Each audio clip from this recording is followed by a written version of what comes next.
Hello and welcome to Imp's WWE Adventures podcast on the Social Suplex Podcast Network. You can help the network out by leaving a 5-star review. You can also give a donation directly through Red Circle and become one of the amazing community by joining the Social Suplex Discord. Link is in the description. Listen to the other top-notch shows here on the Social Suplex Podcast Network. One Nation Radio, Keeping It Strong Style, All Things Elite, Wrestling Art Things, Trish and Sarah, Tunnel Talk, and Sam Brown's AEW Match Guide podcast. My name is Matt Mayer, aka Imp, and this is your quick look back at the WWE week that was. 30 minutes break from the G1 climax. Anyone else still thinking about Shota versus Gabriel Kidd? Oh my god. Fascinating watch. Gripping stuff. Anyway, compared to WWE, you got New Japan kicking off there. G1 climax, so they're in quite a big time with AEW. They're full throttling towards All In London. Those two companies are at peak interest periods as they go towards there. What's WWE? They're going towards SummerSlam, but it's not like they're eager about it. It's not like, oh my god, SummerSlam's coming up. It's like, by the way, guys, SummerSlam's coming up. There's a difference. There's a difference. Anyway, let's jump on over to WWE. For first off, from Omaha, Nebraska, for a little bit of Cody Rhodes.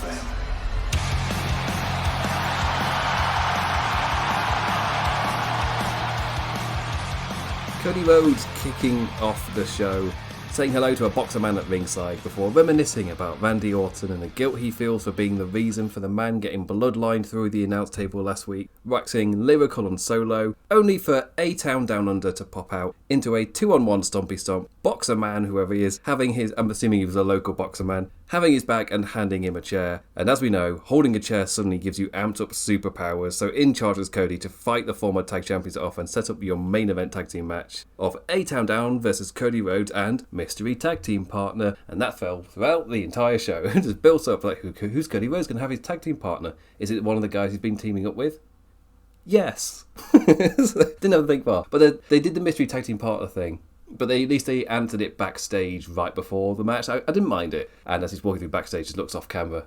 And into shot walks Kevin Owens. And then they walk together through and out through the gorilla. And I thought that, you know what? When they're doing the mystery guest, who's it gonna be? Who's the mystery guest? And it's the guy you all thought it was. At least they didn't have him come out and reveal who my tag team partner is and gesture towards the Titantron. No. They did a much more intuitive way to do that sort of reveal. Because when you walk out, someone's music's going to hit out in the arena, you've made a bigger deal of it. But if you do it backstage, I feel like it's a much better way. All the people around Cody Rhodes, be it Randy, be it KO, they're all super over anyway. Like, the fans are going to be happy regardless. Time for Admiral Akbar, it's a trap! As it's all building up to, obviously, the show ending with the exact same bit the last show did, with a Sikoa beating down a Cody Rhodes friend. Just building up the odds against Cody Rhodes. They feel like they're putting in the effort to make you believe Solo could win, and I guess that's because he's going to get stopped by Roman. So you have to believe that Roman was necessary? Because at the moment, it just feels like you're just waiting for Roman Reigns to come out for the entire feud. The fans, within week 2, were chanting, we want Roman. It's like, well, yeah, that is the end point. Didn't even allow it to breathe for seconds. Like, no, Roman now, please. It's like, no, we're very clearly building up to SummerSlam, and you're chanting Roman week 2. Well, at least wait a month or something. Throughout the show, I talked about it like being teased and things. One of the teasers was Solo Sikoa giving a promo to camera. I loved the framing of this with Solo in the middle and the 3 lads in the background. Jacob Fatu with praying behind him with the beads. A triangle of light as well beaming. It looked really, really well framed together. And the lighting as well for this tape promo just so perfect for what they're trying to achieve with this character. Like, shit like this really does help perception. Like, it's not going to fix it, but it helps. Cody's partner, obviously Kevin Owens, and obviously this is all building up to Kevin Owens getting beaten up. It was the exact beats you would expect for it as well. Now, as soon as A-10 Down came out, I was like, oh, okay, so this is like a lower important week. This is the kind of week where you can skip this. The only thing of importance really is the fact that Kevin Owens came out and beat up. It's that part of the bigger story of the Bloodline taking out Cody's friends, so Cody's alone. And then that's what necessitates Roman coming back. But as long as you know that story's happening, you don't need to have watched SmackDown this week.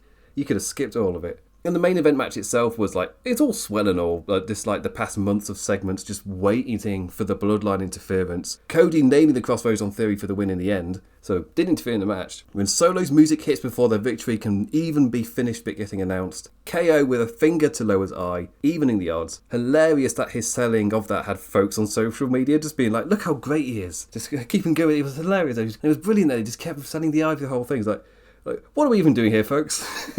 What is this level of critique? What are we doing here? I so often think that when I go onto Twitter nowadays, and there's a reason that I'm just not on Twitter that much. And as I said last week, when I go on Twitter, I'll retweet and like stuff from my friends. But yeah, there's like, what is this level of critique? What are we working with here? It's not just a wrestling thing, it's the way that social media has also done that to film as well. There's a lot of the critique and the kind of threads that take off at the moment, especially in the Musk era with the engagement stuff because of the monetizing side of it. It's a lot of nothing.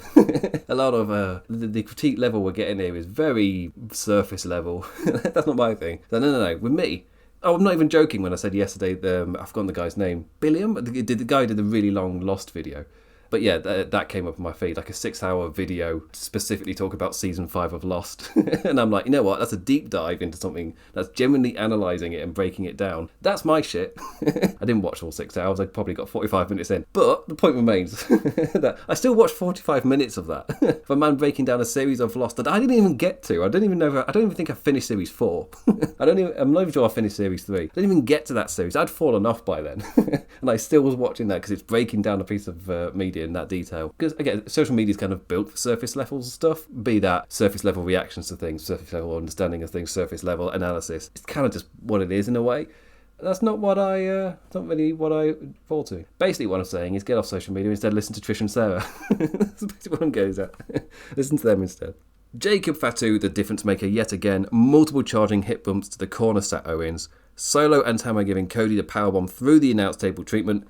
KO whipped into the ring post with a chair around his neck, ending the show on the same beat we ended it last week with. In terms of plot moving forwards, it's like we've taken the second step, but we're at the same line. So now we've got both feet on the line. I don't know, if we want to jump forward or something, we can do it now to keep the analogy going. The Olympics are around the corner. I don't know why I've specifically got long jump stuck in my head. But yeah, I'm ready. When I say I'm ready for it to make that next step, and there's a lot that happens a lot with Triple H stories. It's because they're foreshadowed, because they're actually set up, and you can see where they're going, or you can see what they're setting up for, where they're teasing or telling you a character note might be going, or the multiple different ways they could be going, like with the Damon Priest Gunter stuff, where they've got 2 different directions they could go with different winners from that, but they are painting the world. But with a lot of stuff, you kind of see where they're going. Like the teasing within the Judgment Day has been happening for so long. But then also they've got the problem of storylines that kind of just stay playing the same note for a little bit too long sometimes. Be that Chad Gable and the Alpha Academy, as in like Otis and Tozawa, which is their little breakup thing. Be that Rhea Ripley with the Liv Morgan stuff. Be that here with the Bloodline. We're getting a lot of the same note being played every week. I'm like, okay, I get it, right. I'm ready for the next note. But you kind of just got to wait for that next note, because Triple H doesn't like to do big things at the B shows.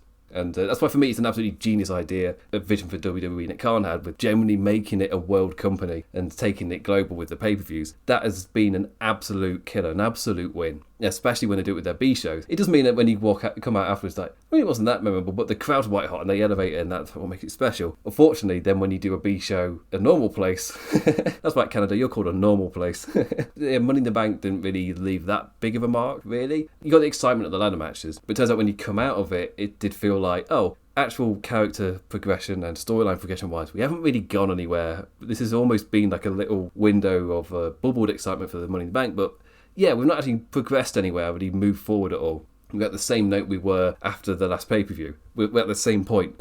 Not a lot has progressed. Then you get to SummerSlam and finally things can kick forward. Finally, Damian Priest on Monday Night Raw has got a program that has me actually invested in his character for the first time, other than I'm the champion, therefore he should be invested. Like, no, I'm actually they're actually giving me reasons to care. Rhea Ripley is finally back. I did not like the segment this week, which I found interesting to see that that's not the majority take. The majority take is, no, it's fun. That wasn't my take. That wasn't how I enjoyed it. But yeah, and then it's the same problem with the Bloodline on SmackDown, where we're getting the exact same note every week, and we're not really moving forward, as the analogy I was using. We're ready to make the jump, but all we did this week was move our second foot there. So now we're We still haven't made the jump. Is it that we're more ready than ever to make the jump? But there's not much they can do, really, until SummerSlam. Because, again, I'm talking like Roman Reigns is going to come back. But that's the note you play. That seemed to be the note to go for since the day after WrestleMania. And it feels like that's the War Games match as well. New Bloodline versus original Bloodline. But yes, anyway, I'm not at the peak investment it seems like the crowd's at, because I'm ready for them to move forward, because we've been playing the same note again. But I expect for the next 2 weeks on SmackDown to get the same notes again. Maybe Cody gets a win.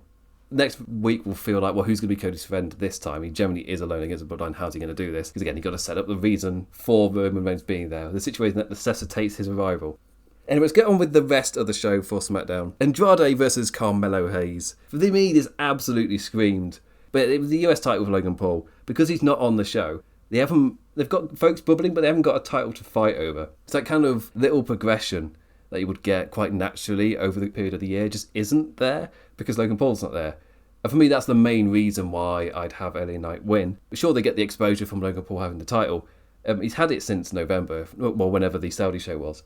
So he's had it for a while. It feels like we're now at a point where I'm ready for it to change because I'm starting to feel its absence kind of have a negative impact on the show. And the reason I'm talking about it here, because this is the exact kind of match I'm talking about, where it would be nice if they had something to fight for, something tangible there. If the IC title is there, it's actually something where even if they're not directly going for it, it is there in the background. Somebody's on the TV show holding it, and the win here for Andrade is like, oh, you can easily envision that, oh, he's getting some momentum. He could use that to go somewhere. But because the title's not there, he wins this match. It's like, what's he gaining momentum for, though? Because he's not going to get the world title shot against Cody. So what does his win actually do for him? What's he going to go for next? And for me, that's why it absolutely screams. LA Knight wins. He takes the title from Logan Paul, then he can help establish kind of this level. He's more than over enough to carry it. I'm not someone who desperately needs the LA Knight character to be champion, but it feels like more for the structure of the show and the way they kind of want to elevate folk. I think in part as well, not only is it this, but when you watch Monday Night Raw and you see what Breakker and Dragunov are doing, it absolutely screams that they're benefiting so much from that. Obviously, that means they get to wrestle Sami Zayn. That's in terms of if you want to try and get yourself over, there's no other better man to do it. That middle of the card place to just develop and help get over just isn't really there as strongly on SmackDown compared to Monday Night Raw, which is absolutely killing it with their Bron Breakker, Ilya Dragunov arrival and building them up. I don't feel the same for Carmelo, and I feel like the IC title not being there is a big reason why. So yeah, but we're at a point now when you're trying to create those stars, trying to bubble them up and give them momentum, you kind of need the IC title to help with that. It's the point of it. For me, that's the point of the title. Anyway, so with this match, the lads were just given the tilly time to go at it. The athletic flow was exactly what the bad faithers said they didn't like from AEW, but that's why it's a bad faith argument you could ignore, because it doesn't matter which company displays wrestling like this, it's an entertaining style. It's great when they both do it, so stop being weird. I don't like, this is what I hate in wrestling. It's not. It's really not. It almost feels like something that somebody who has had to wait to the weekend to get their opinion, if you know, you know, type of thing. Jesus Christ. I found this match to be an effective way to showcase Melo's fight and in-ring ability. He's a cocky character, so give him the space to show us why. But with Andrade winning, his cockiness is checked, and now whenever he brags, there'll be that air of, you're not as good as you think you are, because we saw him be all confident to go against Andrade, put in a fighting effort, but he didn't win. The kind of a longer-term writing, making room for a character to grow into for me for Carmelo, that I still have a reaction to seeing it happen whenever I notice its existence in WWE. I've still got the whiplash from the Vince era, where this kind of thing would send you into another Carmelo Hayes Andrade match next week. But I would bank money on it. We would see this match over and over and over in the middle of the shows, compared to this loss meaning something for Carmelo, where he's actually getting a kind of career check of where he is in his rookie year, coming against really strong opposition. And because that's somewhat happened to Bron Breakker. Part of the story was that Triple H didn't want a title change to happen on the B show, to which immediately it's like, well, don't book it for the B show then. You can do whatever you want. The entire world is at your whim. You can invite it for whenever. But for me, I really like the loss because of what it meant for Bron Breakker's character. For him, it was a reality check where he maybe was coasting a little bit, and when he came out the next night, it was like, okay, I understand what I actually have to do to kick it up. So actually win a title in WWE, he's got to take it a bit more seriously rather than just being the rampaging bad guy. He's got to actually take the competition part seriously with Sami Zayn. So I really like that. And that gives him the space to step up on SummerSlam. So even though they booked it and they go, let's not change it here, let's change it at the bigger stage, at the bigger stadium. But that has given us a bit of clout to go for Bron Breakker. So it's worked in that sense for me. And I've said that for Carmelo, for possibly it could be him. The space has been created for him to have a character arc. That doesn't mean that's what's happening at all. It could have just been a go out there, prove yourself. Okay, cool. There may not be anything happening. But the space has been created for you to do something with. It's there. Bayley and Nia Jax continuing their feud. The cocky Queen of the Ring villain and the confident babyface champion had a split-screen chinwag. It was your standard fare. Like, you know what each character said without even watching it. But seeing our goody champions being all confident and competent, like after the years of the Vince superheroes and easily fooled heroes, like it's just nice. They're just competent people. And they're confident because they're the champions. Like Sami Zayn and Bayley, I put them in that boat, that same place. Like a champion who feels confident in their ability because they're the champion, but they're not being a dick about it. It's not like a heelish confidence cockiness. It's a no, I've got room to be arrogant here. I'm a champion. And I love the way that Sami Zayn used it because his character. It's the same for Cody Rhodes and the same for Bayley here. It feels like they feel like a strong champion, which is, in terms of like character arts and character progression, these characters are genuinely progressing into something. Which takes us into Tiffany Stratton. Talking of growing into a role. Tiffany Stratton versus Mia Yim. Nia Jax out at ringside supporting our Miss Money in the Bank. Crazy Michin taking an Alabama slam on the outside. Like, I've been told that move sucks to take in the ring, never mind on the outside. So Jesus Christ, Mia Yim. These two were great together. Yim on a now months-long stretch of impressive outings, and Stratton always coming across as such a composed performer. Jack's distraction sets up the prettiest moonsault, but champion Bayley out through the crowd, dodging Nia's briefcase attempt and beating the inanimate object up. Distraction for the Mia Yim roll-up. WWE really likes writing their Money in the Bank holders to lose and have momentum slip away. That said, it is a win that helps Mia Yim a lot. As a performer, she's put in some great performances, but as a character, there's not really a lot there. She's been helping Bayley out, but she's really been the pinfall person. But this almost feels like, no, you genuinely are putting in some great performances and that getting over. Give her a few wins and she's going to generally start to get over. So, or at least become an established character. So this felt like it was huge for Mia Yim, whilst maybe another young rookie character getting a reality check and it's like, okay, I need to step up or whatever. Unless it's a 50-50 booking it. Because that's not what I feel like is happening with Sami Zayn and Von Baker. That doesn't feel like a 50-50 booking feud. Because it feels more like this was a moment for that character to realise they have to do something and change. Other notes. Bianca Belair was given 2 minutes to course correct by defeating Chelsea Green. Chelsea had her bumping boots on for this one. The Scottish tag champs up on the screen letting us know they'll be on Smackers next week. So we're going to get the superheroes versus the Scottish next week. LA Knight and Logan Paul had a sans table contract signing. Two lads just stood in their jeans and leather, yapping about who's got the bigger bollocks. I'm sure a crowd loved this. But it's like, oh, this is what men's wrestling is. Oh, I've got a big ball. Oh, I have. That's my LA Knight impression. Nailed it. But yeah, that was Friday Night SmackDown. Absolutely skippable.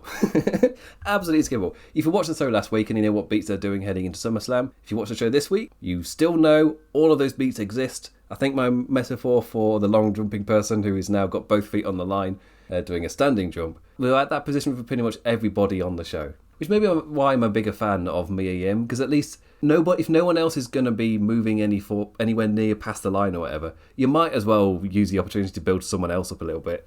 It's like, yeah, sure, why not give Mia Yim a little win? Why not? Everybody else is stood at the line waiting, so why not? But yeah, that maybe that's not a bad final line for SmackDown. Every story, every character is just stood at the line waiting for SummerSlam. They haven't really got any arcs building up to it or introducing anything new at this point.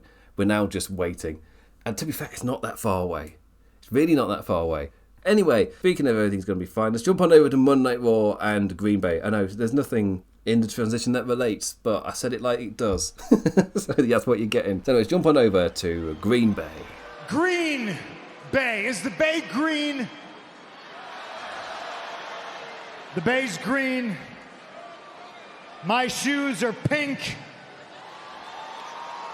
Drew was shown to have settled his suspension backstage with Adam Pearce in a quick no-dialogue transitioning shot earlier in the show. Now, what does old Punkerton have to say?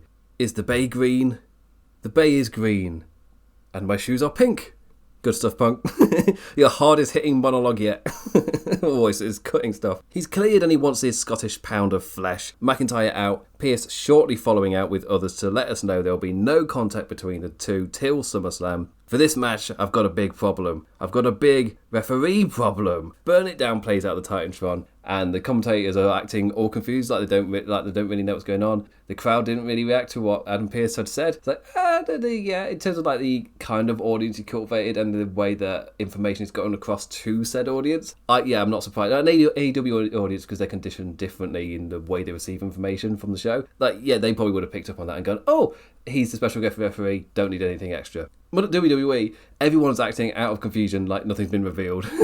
So after Adam Pearce said he's got a referee problem and then Burn It Down hits, it's like that's all the information you need. But nobody reacted until Seth Rollins did his whole built-up reveal in the ring, and the commentators go, "Oh, it means that! Oh my God, who would have seen this coming?" Now, like me when Adam Pearce told me, like at the start of the segment. Seti Boo announced as the special guest referee for the Summer show in a vinyl trench coat that looks like the back was burnt off in an explosion. Either that or it's a trench coat for a dinosaur. I like the second reality more. I'm not going to lie. He's such a smart dinosaur.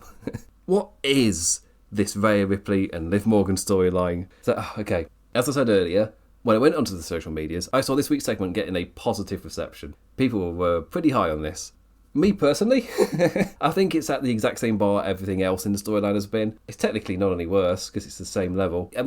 I accidentally, when I write my notes for it last week or week before, when I wrote down the note that when I was watching AEW's All About Eve stuff with their storyline, and then I watched this, AEW feels like adult storytelling for adults because it's storytelling that is more adult, it's being more adult. Whilst this feels like storytelling for children. This is for teenagers. This is for kids. Feels like the level that we're catering to here with this storyline. And it feels like that's the level that, when I say sex and stuff is being treated, it feels like it's being treated in a teenage/child way. Look at AEW with their All About Eve stuff, and that feels like it's being treated in a very adult and mature way. And for me, that's the absolute massive difference in the two companies with their women's storylines. They're both technically about relationships and tricking people and luring them in for whatever. Those are the similar notes being hit, but obviously the way it's being done is so different. The old cinema line that I keep repeating of, it's not what you do, it's the way that you do it. That's what gets results. Is that Bananarama? Anyway, for what happened here, Dom continuing to repel Liv's sexual advances in the workplace. I'm sure no internal cultural attitudes are being displayed here. Throughout the show, Rhea trying to stop her stablemates from starting unnecessary fights, but the dumb lads read that as, she's just got a soft spot for Jay, so we should probably still be men and beat him up though, right? When in reality, she just knows how much stronger they could be running the show as a stable if they stopped picking needless fights and spread themselves thin. And I do like that when she's talking about Jay, we saw it with Braun Strowman. They were picking a fight they didn't need to be in. They were never going to win. Yet they kept picking it every week and faced the consequences, and it nearly cost Damien Priest in different occasions.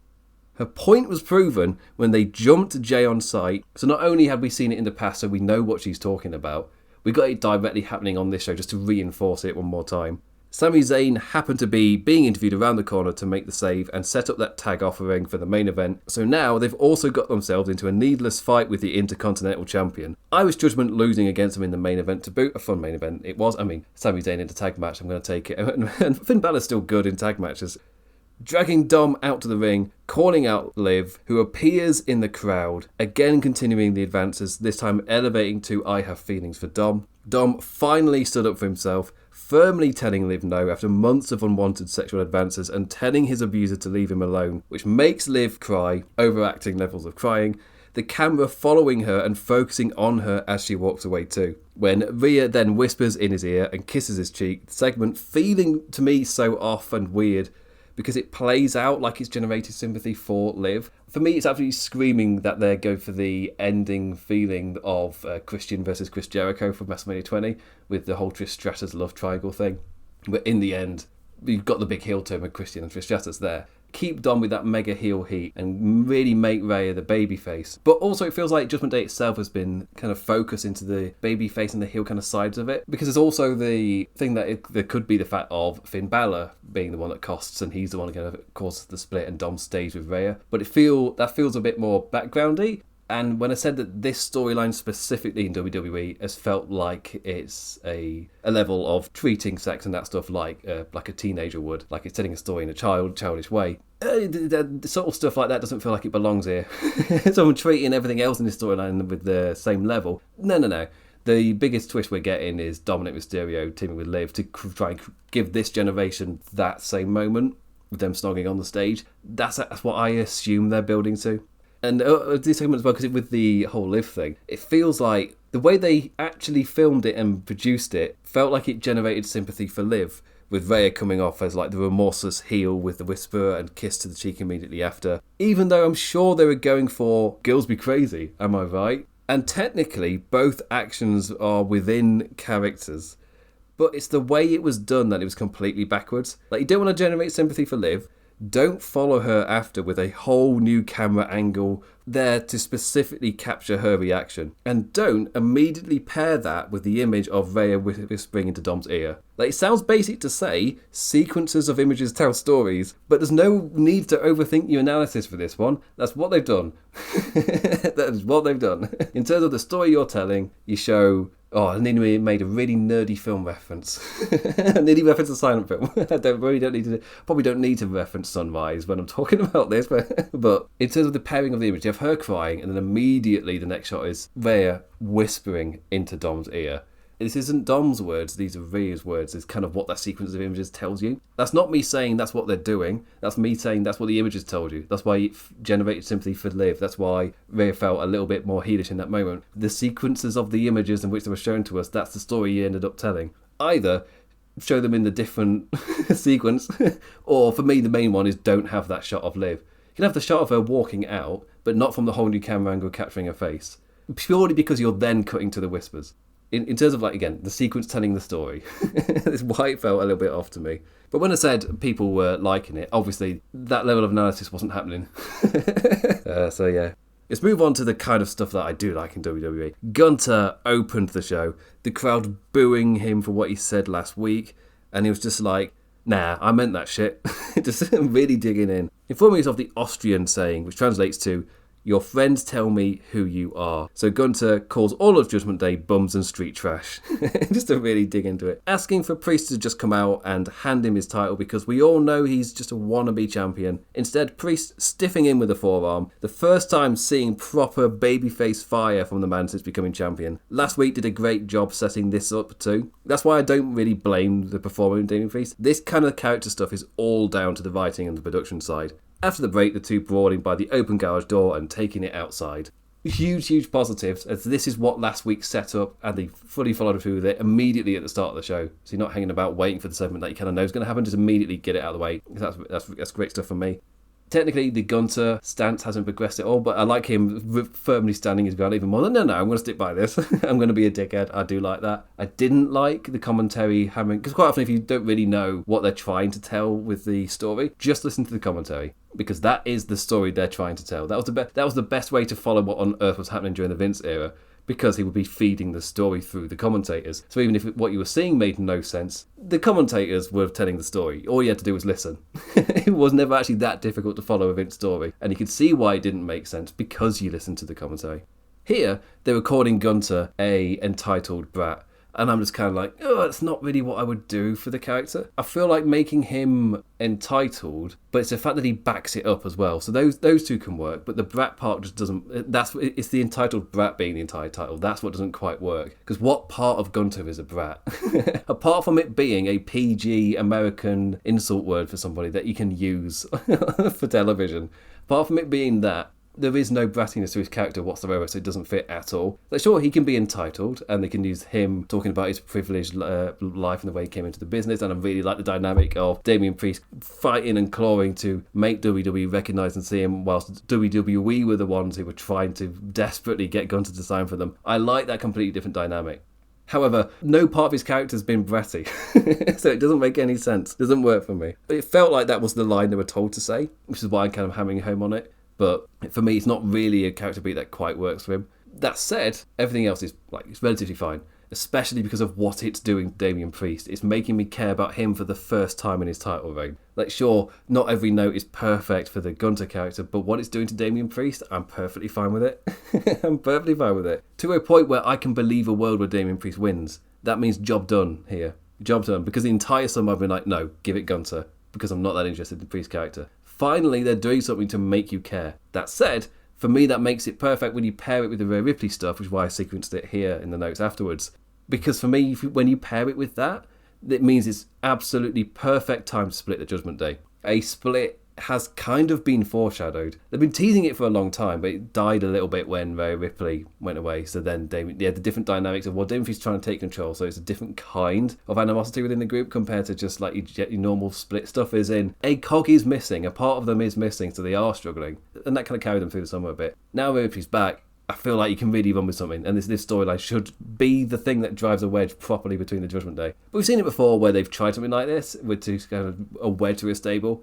Then it actually makes them stronger. I think I talked about this with Judgment Day last year, where we're building up to War Games or whatever it was, and it felt like, I was thinking of saying for their War Games match, like, if you give Judgment Day the win, when we're expecting them to lose and maybe have a split problem, then you've suddenly made them stronger than they ever were before, and they can win titles and such. That's not what they went for. They went for, let's get rid of all momentum to a point where their mid-card kind of, apart from Rhea, and then he wins the title anyway. I was like, I would have gone with the other idea, to actually give momentum to the guy you're going to make world champion. Anyway, speaking of people who are fighting for champions, I'm killing it with these transitions today. The number one contender match for the Intercontinental Championship, Ilya Dragunov versus Bron Breakker. Calling these two up to just be career rivals and constantly elevating each other was such a smart idea. Dropping Dragunov onto the top of the ring post ribs was such an awesome ad break send-off. The first part of this match doing such a great job to advertise the rest of the tone of the action for when we came back. Ilya giving plenty of space to showcase his fight, big suplexes, H-bomb form dives and drivers onto aprons, but ultimately this was a display for Breakker. Going for a forearm off the apron was unwise from Dragunov because spear! The ref calling off the match, ruling a TKO with commentary painting the story that Dragunov's head hit the apron with the spear. Ilya was the canvas for that Bron display. What happens when it's time to paint with Sami Zayn? I don't think this. I've seen the conversation of, did this make Ilya Dragunov looking weak here? When you have such a contested fight, it's okay to take the loss. But it wasn't that he took a spear on the outside and went down. It was more that in taking the spear, his head hit the apron, was immediately what the commentators were saying. And that's what caused the TKO. It wasn't that he hit such a good spear that he couldn't get up and Dragunov is therefore just a bit weak. No. Like, he hit his head on the apron. It was with that. It was more of a coincidental type of thing. But what that does for the Bron characters, but it still makes him look devastating enough. Paints the idea of on a different day where that somewhat kind of little accident type of thing doesn't happen to the Dragunov character. Dragunov still has that fight there. So I didn't mind it because it's not just Breakker who's somewhat elevated. Obviously, he's massively elevated going for Sami Zayn, but they did a good enough job to keep the competition there for Dragunov, even in the loss. So yeah, I'm a fan of it, I'm alright. And the Wyatt Six, like, first off, lol at Michael Cole describing Nikki Cross as that witch-like being. It's like, man, the Wyatts cannot escape those isms of, it's a hammer-like object. Which was an absolute banger of a line that was delivered when Bray Wyatt whipped out a big wacky hammer. It's like, what? You mean that big hammer? That's not a hammer-like object, my man. That's a hammer. Oh, commentary under Vince was sometimes incredible. Last week, Rowan was giving the time for his grief. Now, Nikki Cross gets hers. Kind of close-ups with wet hair and a sound peaking scream. Like, hey, I'm game for anything that'll scare the kids. He's scaring the kids, don't bro. Chad Gable out with his new Creed pupils, chatting shit after Otis and Tozawa teamed with Xavier Woods to lose against the Final Testament. Each former member continuing to turn Gable down, leading to the Creed brothers delivering a lamping instead. Otis fighting back and getting his hands on his former mentor, chairs in hand, ready for a swing in. That's when the lights come down. Crowd chanting, "You fucked up," as the piano played. Also, kudos to the censors for just letting that chant fly. Like, holy shit, got cut, but you fucked up. Absolutely fine. Absolutely fine. Out onto the stage stride the creepy group, but Dallas is in the ring, in full howdy get-up, dreads down, echoing Bray strongly. That echo must have been purposeful, as he then hit really well done Sister Abigail to a massive pop. The crowd really receptive to that. I thought they did a really good job with the Wyatt Six this week. I think they've done a really good job since the debut. Because I wasn't the biggest fan of the debut because it was like, on one hand trying to tell us it's being more grounded. On the other hand, you got spooky smoke emitting after a backstage area where they've committed murders. Or at least at the bare minimum assault. At bare minimum, you're going to trial or you're going to court here. At a bare minimum. That said, since then, I've been a big fan with what they've done. Especially as they're hitting on the emotional character reasons for each member being there. We haven't had Joe Gacy yet, but this week Nikki Cross, I wouldn't have minded maybe just a little bit of words from Nikki. But this one being different to the others, maybe just to focus on the madness of her whenever she comes out. That was the main point of the kind of madness side of it. So you don't really get an explanation, just so she stays mad like that. So I was a massive fan of what they did with Owen last week, and the one with Bo Dallas the week before was equally as good. And this week, even though the Nikki Cross thing was like a quick flash, you've got a bigger substance in the ring with what they did with their Uncle Howdy hitting such a strong Sister Abigail. Spooky stuff isn't like, it's not really like definitely my cup of tea, but since then I generally have been behind what they've been doing here. We'll see where it goes afterwards, but for me, that's 3 good weeks. That's 3 good weeks. And they also didn't do the Amazon delivery thing with Nikki Cross coming out and just handing a tape over. It's like, no, we've got the tape, let's just play it. It's like, you know what, at this point, we as an audience know where the tapes come from. You don't need to see it get delivered every single week. Other notes, there's not really a lot to get into. Poor Laura Valkyria is now teaming with the Party Girls. She was aided by the Party Girls for a one-on-one match with Sonya Deville. Ringside breakdown. Valkyria making the mistake of dropkicking Stark and Baszler, giving Deville the opening to hit her finisher, whatever it's called. Deville's Advocate, I think it is. Bronson Reed and Pete Dunne were set to fight, but you got Daniel Bryan with an immediate Sheamus bro kick out from stage right, as their little feud continues to bubble. I'm all for Pete Dunne getting a bit more featured and getting an actual little story here. Anyway, that was Monday Night Raw.